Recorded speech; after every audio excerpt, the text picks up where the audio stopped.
안녕하세요. 서울시 교육청 학교로 찾아가는 생태전환교실 수업 시간입니다. 저는 오늘 선생님과 함께 4차시 기후변화로 달라지는 생태지도 수업을 배워볼 자연해본 연구소의 홍다혜라고 합니다. 선생님, 소개 부탁드려요. 네, 안녕하세요. 자연해본 연구소 박혜영입니다. 네, 감사합니다. 아니, 그런데 바다로 간 플라스틱 시간에 나온 저어새와 물범, 왜 여기 그대로 있는 거니? 아, 오늘도 너희들이 나와야 될 것 같다고? 알겠어요. 그 이유는 조금 이따 들어보도록 하고, 선생님, 오늘 수업은 무엇인가요? 기후변화로 북극 빙하 면적이 감소하고 있다. 또 해수면이 상승하여 남태평양에선 투발루가 점점 잠기고 있다. 이런 이야기를 들을 때 여러분들은 먼 나라 이야기라고 느끼고 있나요? 혹은 여러분들이 할 수 있는 일은 없다고 느끼시나요? 네, 이번 시간에는 기후변화와 생물 다양성에 대해 알아보고 우리가 할 수 있는 일이 있는지 알아보도록 하죠. 자, 그럼 이 그림을 한번 봅시다. 그런데 선생님, 퍼즐인데 조각들이 하나씩 빠졌는데요? 그렇죠. 생태계라고 하는 퍼즐에서 떨어져 나간 조각들은 사라져가고 있는 동물들, 즉 멸종위의 생물들을 나타내고 있는데요. 지금의 우리 현실 같네요. 자, 사라져가는 멸종위기의 생물들이 많아질수록 생태계라고 하는 거대한 퍼즐은 아마 결코 완성될 수 없을 것 같습니다. 생물들의 멸종은 왜 일어나고 있는 걸까요? 자, 그림에서 어느 쪽이 더 오래 살아남을까요? 즉, 멸종 확률이 더 적은 것을 말하는데요. 어느 쪽일 것 같아요? A일 것 같아요. 왜 그렇게 생각하셨어요? 개체 수는 20개체, 종수는 4종류로 같지만 A가 생물 종별 개체 수가 골고루 존재해서 좀 더 안정적일 것 같아요. 네, 역시 생태계는 여러 생물들이 다양한 관계를 맺고 사는 곳인데요.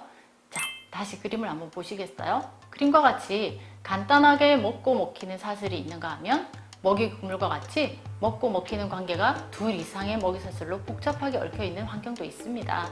먹이 사슬에서 풀이나 메뚜기가 어떠한 이유에 의해서 멸종이 되면 뱀도 쉽게 멸종위기에 처하게 되지만 먹이 그물에서는요, 풀이나 메뚜기가 멸종되더라도 들쥐나 토끼, 개구리 등을 먹을 수 있어서 멸종위기가 적게 됩니다. 자, 이처럼 지구상에 살아있는 모든 생물들의 풍요로움을 생물 다양성이라는 말로 표현하고 있는데요. 선생님, 그런데 생물 다양성은 생물 종류가 많다는 뜻인가요? 네, 물론 생물종이 많다는 내용도 포함이 됩니다. 생물 다양성은 첫 번째로 어떤 지역의 생물의 종류가 얼마나 있으며 여러 종들이 고루 있는지를 나타내는 종 다양성의 개념이 있고요. 두 번째로 한 종 안에도 얼마나 다양한 유전적 특성을 가지고 있는지를 나타내는 유전적 다양성. 세 번째로 열대우림, 초원, 활렵수림, 침렵수림, 툰드라와 같은 육상 생태계나 호수, 습지, 하천, 강, 하구 등의 수생 생태계와 같은 서식지가 얼마나 다양한지를 나타내는 생태계의 다양성을 모두 포함한 개념이라고 할 수 있습니다. 네, 그렇군요. 그렇다면 지구상에는 얼마나 다양한 생물종이 존재하나요? 네, 지구상의 생물종은 1300에서 1400만 종으로 추정되는데요. 인간에게 알려진 것은 약 13% 정도에 불과하다고 합니다. 지금처럼 환경이 지속적으로 파괴되면 2030년쯤에는 현재 존재하는 동식물의 약 2% 정도가 완전히 사라지거나 멸종 위기에 처할 것이라고 합니다. 또한 2000년대 후반에는 동식물의 절반이 사라질 것이라고 경고하고 있습니다. 그러면 기후변화와 환경오염은 생물들에게 어떤 영향을 주고 있는지 영상을 한번 보도록 해요.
현장으로 보니까 절박한 상황이 더 와닿지 않으세요?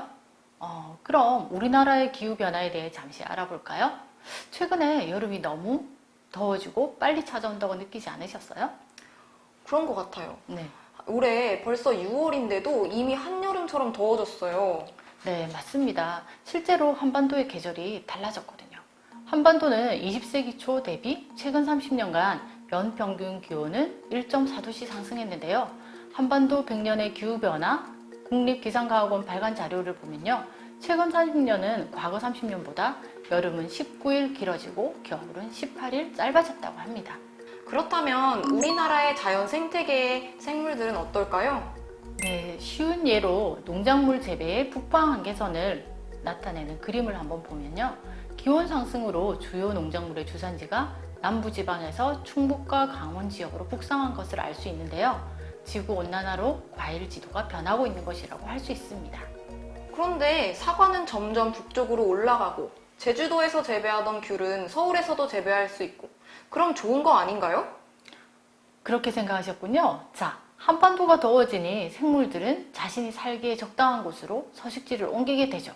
그 환경에 따라 개체수가 늘어나거나 감소하면서 포식자, 피식자로 연결된 먹이 그물은 다양하게 영향을 받게 됩니다. 번식시기나 부화시기, 동면 등 많은 영향을 받게 되죠.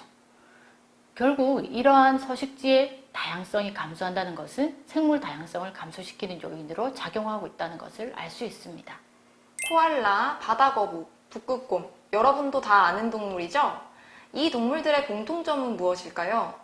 전 세계적인 멸종위기 야생동물들이라는 것입니다. 선생님, 이 동물들에 대해서 좀 더 자세한 설명 부탁드려요. 네, 첫 번째 사진은 코알라죠. 지난해 11월 연말에 시작해서 올해 2월까지 계속된 호주 산불로 10억 마리 이상의 야생동물들이 희생됐는데요. 그 중에서도 특히 코알라는 90% 가까이가 몰살됐다고 합니다. 개체수가 크게 줄어서 독자적으로 생존이 어려운 상태, 즉 기능적 멸종 상태가 돼버렸습니다. 특별히 코알라가 더 피해를 입은 원인이 있을까요? 코알라가 행동도 느리고 또 특히 좋아하는 유칼립투스 나뭇잎이 불에 잘 타는 성질이 있어서 그 피해가 컸다고 합니다. 특히 호주 산불은 가뭄이 원인이었고요. 그 가뭄은 기후변화에서 기인했습니다. 지구온난화로 인해 해양 상황, 대기 상황이 변하면서 이번 사태가 일어났다는 점을 고려하면요. 앞으로도 지구적으로 이 같은 현상이 반복될 수 있다고 할 수 있죠. 기후변화로 인한 위기가 더 나쁜 상황을 일반화하는 현상이 일상화될 가능성이 있는 것이죠. 자, 호주 산불 단 석 달간에 발생한 이산화탄소의 양이 호주의 연간 이산화탄소 발생량을 이미 넘어섰다고 합니다. 사실 산불 피해가 발생하기 전부터 도시가 개발되면서 코알라들이 사는 유칼립투스 숲이 파괴됐고 서식지를 잃은 코알라가 멸종위기에 처했다는 경고의 목소리가 나왔었다고 합니다. 그런데 이번 산불로 인해서 돌이킬 수 없는 멸종의 위협을 맞이하게 된 거군요.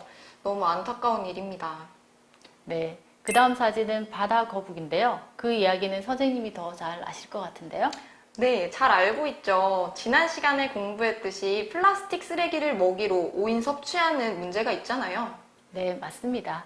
플라스틱 쓰레기 문제와 더불어서 암컷과 수컷 성비 문제도 있는데요. 그 부분은 제가 소개해 드리도록 할게요. 파충류는 부화 온도에 따라 성이 결정되는데요. 붉은 바다 거북의 경우에 29도에서 암수 성비가 같습니다. 그보다 온도가 낮으면 수컷, 높으면 암컷으로 태어난다고 합니다. 해양의 온도 변화는 바다 거북뿐만 아니라 파충류의 성비에 상당한 영향을 주겠죠. 자, 마지막으로 북극곰은요. 이제 북극 빙하가 녹아서 서식지가 줄어드는 것만 봐도 그 원인을 아실 것 같습니다.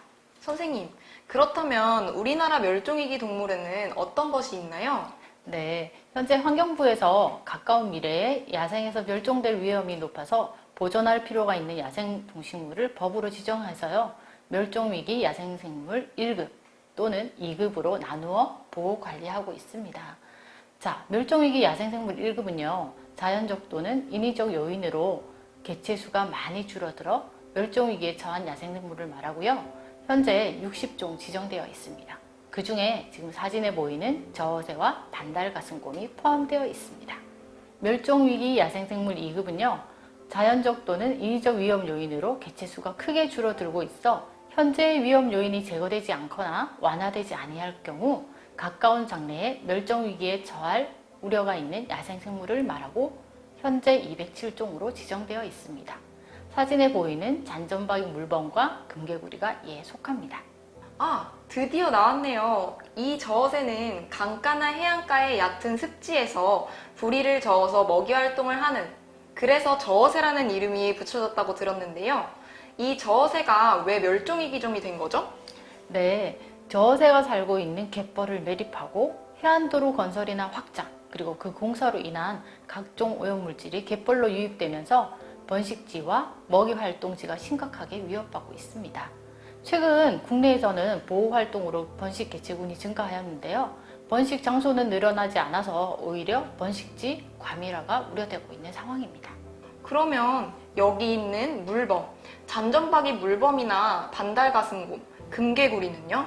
잔점박이 물범은 현재 백령도에 서식하고 있는데요. 산업개발로 인한 환경오염으로 희생되고 관광지 개발이라든지 어민들의 어류 남획으로 인해 먹이 부족 등으로 늘 위험에 노출되어 있어서요. 해가 거듭될수록 개체수가 현저히 감소되고 있습니다. 반달가슴곰 역시 서식지 훼손, 특히 밀렵으로 인해 위협받고 있는데요. 마지막으로 금개구리도 서식지 파괴가 최대의 위험 요인으로 작용하고 있습니다. 농지가 일단 감소됐고 주택과 도로 건설로 인해 생태적 단절, 수질오염, 황소개구리에 의한 비식 등도 여러 가지 감소 요인으로 작용하고 있습니다. 생각보다 많은 동물들이 사라져가고 있는 것 같아요. 그러면 여러 요인으로 멸종위기에 처한 생물들을 조금이라도 도울 수 있는 방법이 뭐가 있을까요? 네, 이번에 코로나 사태로 우리 사회가 모두 일시정지됐었지요.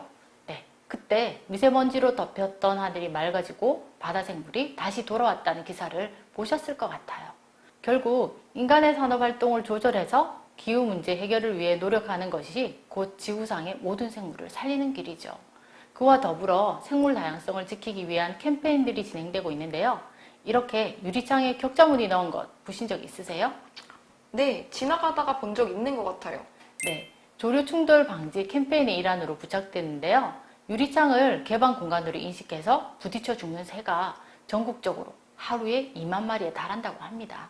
그래서 스티커를 부착해서 새들에게 이곳은 지나갈 수 있는 틈이 없다라는 뜻을 전달하는 방법입니다. 이 규칙을 5 곱하기 10 규칙이라고 하는데요. 위아래로 5cm 또는 좌우로 10cm 이내의 간격으로 무늬를 넣으면 됩니다.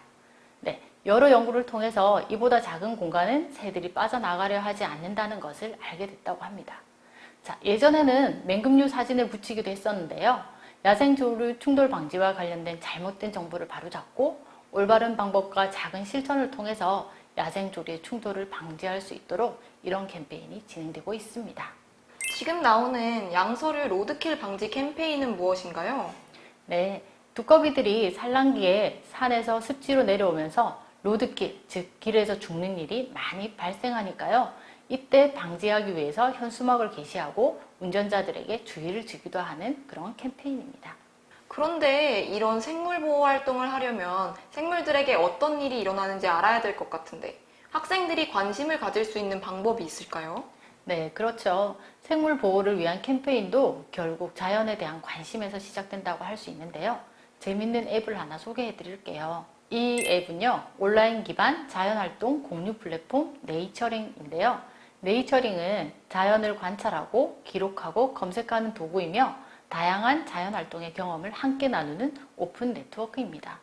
자연을 단지 기록하는 것만으로도 회원 모두가 시민과학자로서 생태계 보전에 기여할 수 있도록 다양한 시민과학 프로젝트를 진행하고 있다고 합니다. 예를 들어 우리 동네 개구리를 조사하겠다라고 그 지역 특색에 맞는 미션을 진행할 수 있고요. 누구나 참여가 가능합니다. 생물을 찾아서 위치 정보가 있는 사진을 공유하면 그 기록이 남도록 되어 있습니다. 그리고 그 정보를 다시 활용할 수도 있습니다. 주변 생물에 대한 관심을 확장하거나 학교 내 식물 모니터링 미션과 같은 장기적인 미션을 수행할 수 있는 간편하고 효과적인 앱이라고 할 수 있습니다.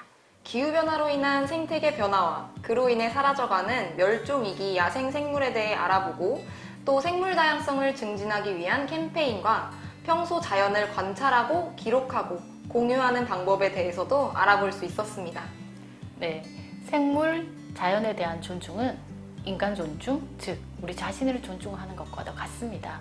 이제 지구 위에서 다른 사람이나 생명, 자연과 함께 영원히 행복할 수 있는 길을 찾아 나서야 할 때인 것 같습니다. 지구적 행복 찾기, 우리 함께 응원합시다. 다음 시간에 또 만나요. 네.